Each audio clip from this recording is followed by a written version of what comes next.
అందరికీ నమస్కారం. Welcome to one more mini vlog. And ముందుగా మీ అందరికీ శ్రావణ శనివారాల శుభాకాంక్షలు. కొంతమంది శ్రావణ శుక్రవారం, కొంతమంది శ్రావణ శనివారాలు, అండ్ కర్ణాటక సైడ్ అయితే శ్రావణ సోమవారాలు అయితే సెలబ్రేట్ చేసుకుంటారు. అండ్ మా ఇంటి దేవుడు వచ్చేసి వెంకటేశ్వర స్వామి అన్నమాట.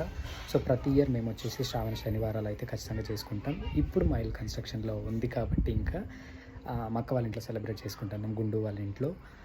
సో చూపిస్తాను ఎలా సెలబ్రేట్ చేసుకుంటాం అనేది మీతో షేర్ చేసుకుంటాను. సో డెకరేషన్ క్రెడిట్స్ అయితే నాకే అన్నమాట. ఎందుకంటే ప్రతిసారి మా ఇంట్లో ఏ పండగకైనా డెకరేషన్ అయితే ఫస్ట్ నాదే అన్నమాట. అండ్ ఈసారి నాకు నచ్చినట్టు సింపుల్గా ఇలా చేసుకున్నాం. అండ్ వంటలు వచ్చేసరికి మా అమ్మ ఇలా వడలు, బెల్లం పాయసం, సాంబార్, రసం, రైస్, ఇంకా అప్పడాలు అండ్ వెజిటేబుల్ ప్రతిసారి ప్రతి పండగకి చేసేదన్నమాట ఇలా. అండ్ మేము ఇలా వంటలు చేసిన తర్వాత దేవుడు ముందర ఇట్లా 3 పెడతామన్నమాట. నేను అండ్ ఇంట్లో పెద్దవాళ్ళు వాటిని తింటారు. అండ్ ఇలా అయితే చేసుకున్నాం మేము శ్రావణ శనివారాలు. మీరు ఎలా చేసుకున్నారు అనేది డెఫినెట్గా నాతో కమెంట్లో షేర్ చేసుకోండి.